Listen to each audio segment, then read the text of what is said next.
Alors dans ce chapitre, nous allons faire des révisions sur les nombres décimaux. Donc d'abord c'est 4. Donc comment on passe des fractions décimales aux nombres décimaux. Donc les fractions qui ont pour dénominateur 10, 100 ou 1000, c'est ce qu'on appelle les fractions décimales. Donc pour illustrer, si je prends l'unité qui est un carré comme ça, eh bien le dixième, c'est l'unité partagée en 10, donc c'est le dixième est 10 fois plus petit que l'unité. Donc il s'écrit de 3 manières différentes, donc en mots, la fraction 1 sur 10 ou bien 0,1. Et le centième, donc le centième, on a partagé l'unité en 100 parts égales, donc on l'a divisé par 100, donc vous avez 100 centièmes pour faire l'unité, et le centième, vous voyez que par rapport à un dixième, c'est 10 fois plus petit qu'un dixième. Donc le centième qui s'écrit soit 1 sur 100, soit 0,01. Et donc les nombres décimaux, ils sont apparus qu'au XVIe siècle. C'est une façon d'écrire plus simplement. Par exemple, si je prends ce nombre là qui est très très long, il s'écrit plus simplement sous forme décimale. Attention, ça veut dire que là, il faut bien connaître le nom de la place. Par exemple, si je vois 5, il faut que je me souvienne que c'est la deuxième, que le centième, c'est 2 chiffres après la virgule. Parce que là, c'était marqué ici que c'était les centièmes. Donc, ce qu'il faut retenir sur ces fameuses places, la numération de position, le dixième, c'est un chiffre après la virgule, le centième, deuxième place, et le millième, troisième place. Donc, dans un nombre, si vous avez une virgule, la partie à gauche, c'est la partie entière, et la partie après la virgule, c'est la partie décimale. Donc, un nombre entier, c'est un nombre décimal. Un nombre entier, ça s'arrête ici. Donc si je regarde, j'ai mon tableau. Quel est le chiffre des centaines? Eh bien, le chiffre des centaines, c'est le 3, qui est la place donc, des centaines. Et quel est le nombre de centaines, Donc, peut-être il faut refaire réexpliquer ce que c'est qu'un chiffre et un nombre. Donc un chiffre, c'est un caractère qui sert à écrire les nombres. Donc des chiffres, dans nos chiffres arabes, là, on en a 10. 0, 1, 2, 3, 4, 5, 6, 7, 8, 9. Et un nombre, ça sert à compter. Donc un nombre, ça peut avoir plusieurs chiffres, mais ça peut aussi en avoir qu'un. Si je prends le nombre 5, quand je dis je compte que j'ai 5 doigts, eh bien je suis en train de compter. Le 5, c'est considéré aussi comme un nombre. Donc le nombre de centaines, mais là on avait dit que j'en avais 3, mais dans 1000, c'est 10 centaines, donc en tout des centaines j'en ai 13. Quel est le chiffre des centièmes? Centième, deuxième place après la virgule, c'est le 8. Quel est le nombre d'unités? Donc je compte toutes les unités. Donc les unités, ici j'en ai 1345. Et quel est le chiffre des dixièmes? Donc chiffre des dixièmes, dixième, première place après la virgule, c'est donc ici le 2. Alors, si je veux écrire des nombres de différentes manières, 4,8 millions. Comment ça va s'écrire sous forme décimale? Eh bien, je fais attention, je vais prendre mes tirets qui représentent les différentes zones, donc unité, dizaine, centaine, unité, dizaine, centaine de mille, unité, dizaine, centaine de millions. Donc j'ai 4 millions et je place derrière mon 8.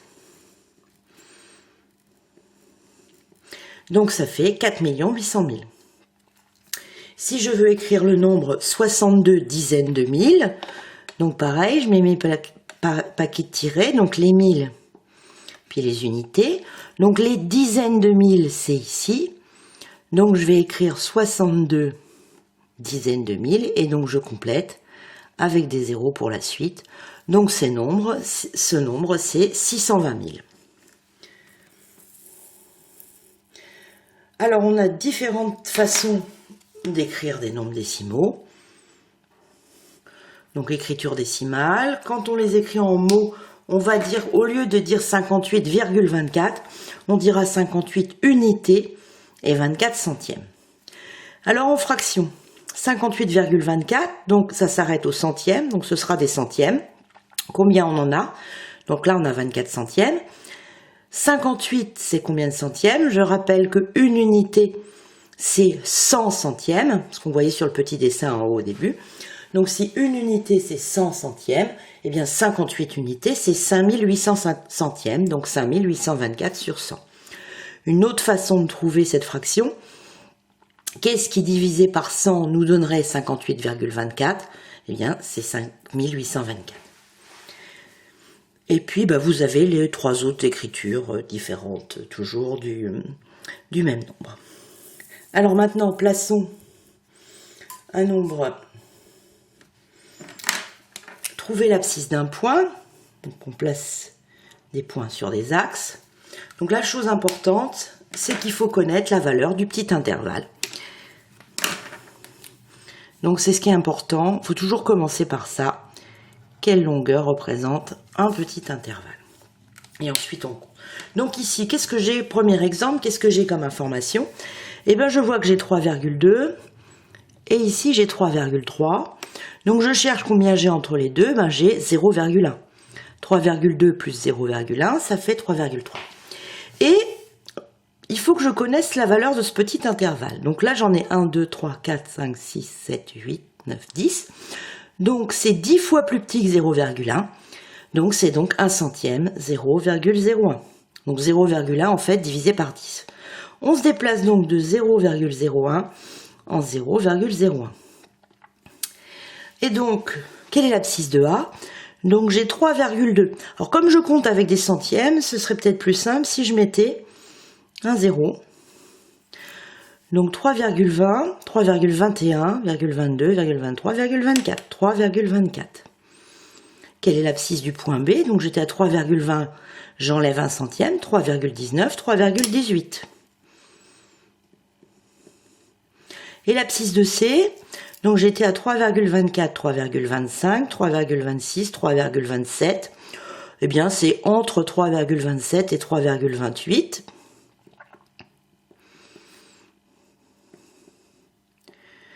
Si je veux, admettons, si jamais c'est au milieu, eh bien, 3,27, c'est la même chose que 3,270.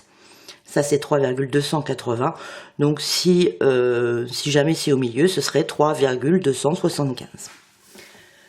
Pour le deuxième exemple, donc même chose, on commence par chercher la valeur du petit intervalle. Donc, qu'est-ce que je connais? Je connais cette longueur-là. Donc, pour aller de 4 à 7, j'ai rajouté 3. Donc, cette partie-là vaut 3. 1, 2, 3, 4, 5, 6, 7, 8, 9, 10, divisé en 10 petits intervalles. Donc, le petit intervalle est 10 fois plus petit que 3. 3 divisé par 10, ça fait donc 0,3. On avance de 0,3 en 0,3. Donc, l'abscisse du point D, j'ai 4 ici. 4,3, 4,6, 4,9. 4,9, 5,2, 5,5. Je peux avoir intérêt à vérifier si je ne me suis pas trompée, vérifier si je retombe bien sur mes pieds.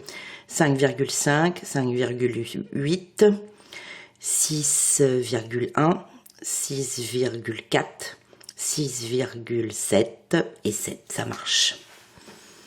Voilà.